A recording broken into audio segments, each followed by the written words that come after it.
The memo my partner and I have chosen to speak on is the effect of COVID-19 on businesses. And in order to better understand that, we are able to look at small and larger businesses in order to see the effect on either side of the spectrum.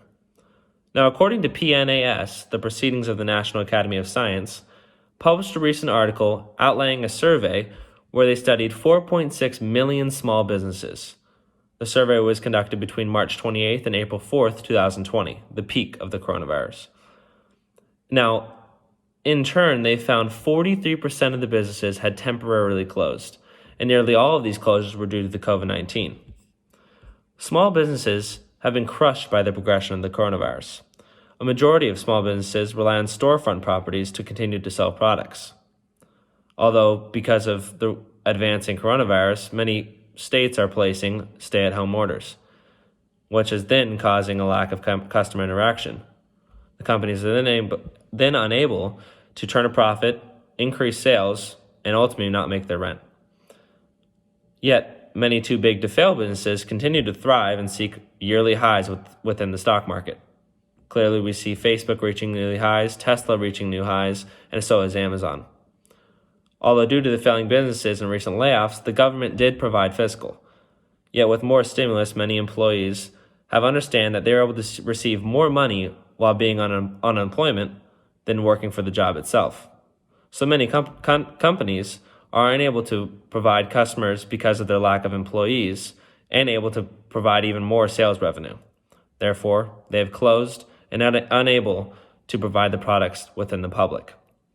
The coronavirus has created a long-lasting impact that businesses will not be able to recover.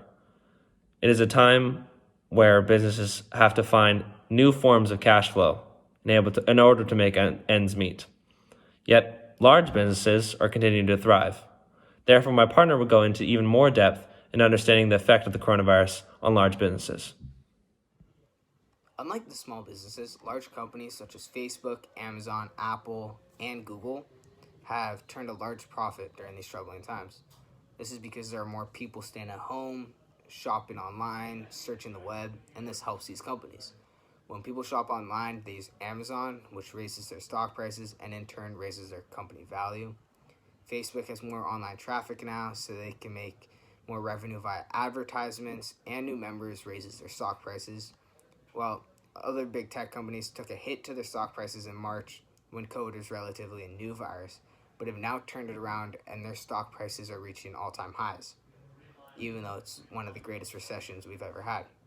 These companies are also taking advantage of how COVID has affected smaller businesses because they can now buy out their competition at lower prices and increase their own control in the industry. All in all, the big companies have profited from the coronavirus, while the smaller companies have mostly suffered. Clearly, the coronavirus has had a large impact on both small and big businesses. It'll be very interesting to see the impact of the coronavirus within the coming months. Although, all we can do now is hope for the best and continue to support our small businesses. Thank you.